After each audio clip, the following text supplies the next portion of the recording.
जय हिंद दोस्तों, कैसे हैं आप सब। स्वागत है आपके पास फिर से। देखिए, जितने भी लोग यूपीएसआई की तैयारी कर रहे हैं, जिनको डर लगता है जीके जीएस से, और डर लगना लाजमी भी है क्योंकि भाई जीके जीएस में ही फेल होता है मैक्सिमम लोग।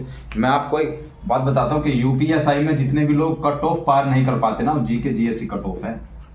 जीके जीएस में लगभग फेल वालों में से 70%, मैं तो क्या 70 नहीं, लगभग 80% लोग जीके जीएस में फेल होते हैं। बाकी में सब कट ऑफ क्लियर कर जाते हैं, चाहे वो मैथ हो, रीजनिंग हो, चाहे वो हिंदी हो, उसमें कट ऑफ क्लियर हो जाएगी। ये वाला जो पोर्शन है ना, अगर आपने ये क्लियर नहीं किया ना अपने जीके जीएस का, तो फेल मान करके चलो यूपीएसआई में। और इसका सबसे बेसिक फंडा है, अगर आपको जीके जीएस क्लियर करनी है, लास्ट तक याद रखनी है, एग्जाम में अच्छा परफॉर्म करना है, तो जो मैं फंडा बता रहा हूँ वो याद कर लेना। और हर तरीके से ये आपको काम आने वाला, चाहे आपका एग्जामिनेशन हॉल हो, चाहे आपका प्रैक्टिस सेट हो, वहाँ पे भी नंबर बढ़ेंगे। इसको अप्लाई करना अपने ऊपर, फिर बताना कि आपके नंबर बढ़े कि नहीं बढ़े। डेफिनेटली बढ़ेंगे आप। देखो, जीके जीएस को अच्छे से पहले तो टॉपिक्स पर बात कर लेते हैं कि कौन कौन से टॉपिक्स आपके इंपॉर्टेंट है यूपीएसआई में जीके जीएस के लिए। सबसे पहले तो आप पॉलिटी लेकर के चलो।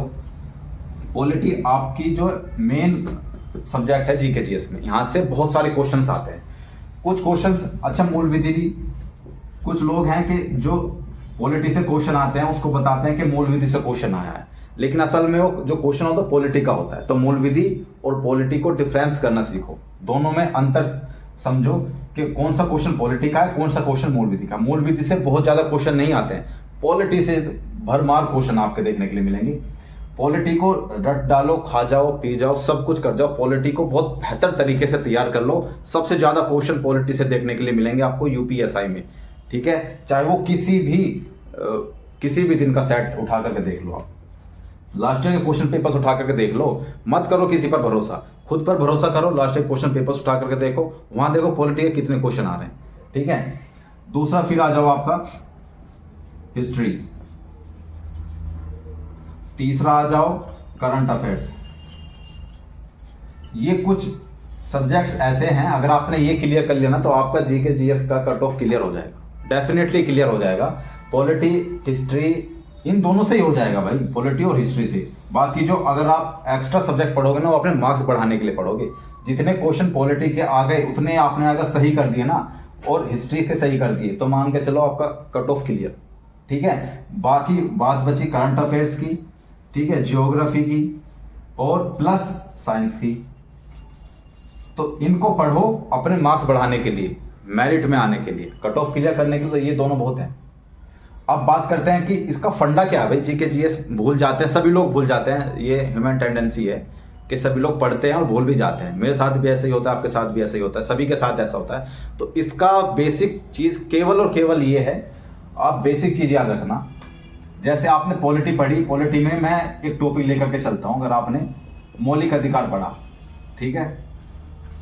अब मौलिक अधिकार, बहुत सारे बच्चे ऐसे होते हैं कि मौलिक अधिकार पढ़ा, पढ़ने के बाद में उसको रख दिया, अगले दिन अगला चैप्टर उठाया, पढ़ना स्टार्ट कर दिया। ये सबसे बड़ी गलती है, यही तो गलती करते हो आप लोग। अगर इस गलती को सुधार लोगे तो आपका कोई भी टॉपिक पढ़ोगे तो बहुत बेहतर तरीके से याद होगा। कैसे, मैं बताता हूँ।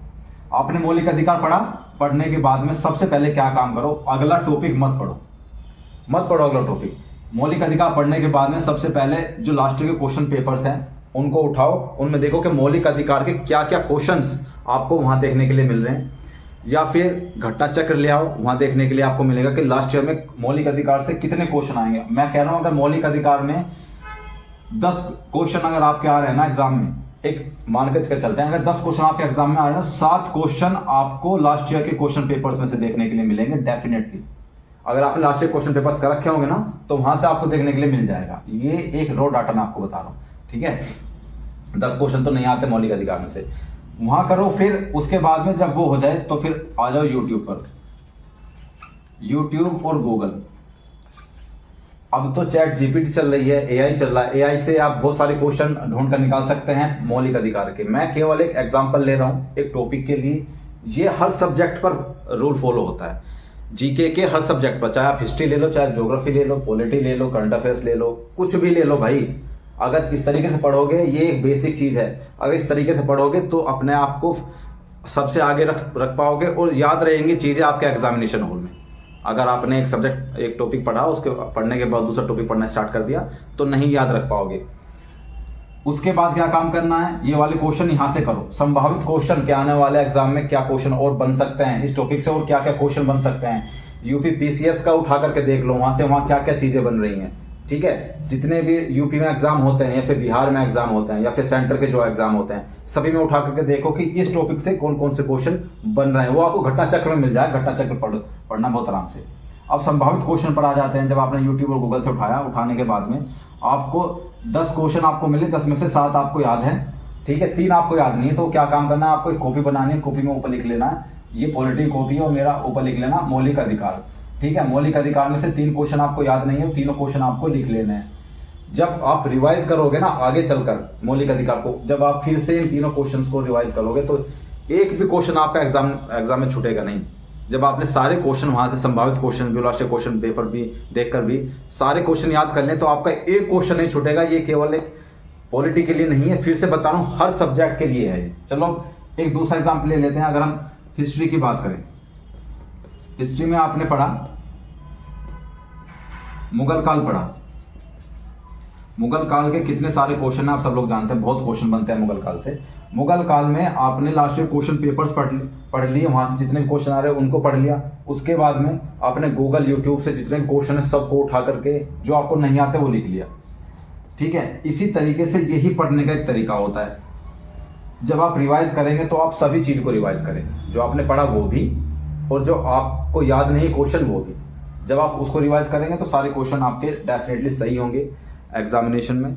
और बहुत सारे लोग कह रहे हैं कि सर हमारा मैथ भी वीक है। मैथ का भी ये एक बेसिक चीज़ है यार, कोई शॉर्ट ट्रिक वगैरह मत अपनाना एग्जामिनेशन हॉल में, नहीं है काम आती हैं शॉर्ट ट्रिक्स। मैथ में बहुत सारे शॉर्ट ट्रिक्स होते हैं, मैंने भी अपनाई, वहाँ जा करके रोया कि मैं शॉर्ट ट्रिक्स अब तक क्यों इन पर ध्यान देता रहा। सारी चीज़ केवल और केवल डिपेंड करती है आपके बेसिक नॉलेज पर, आपकी बेसिक नॉलेज कितनी है।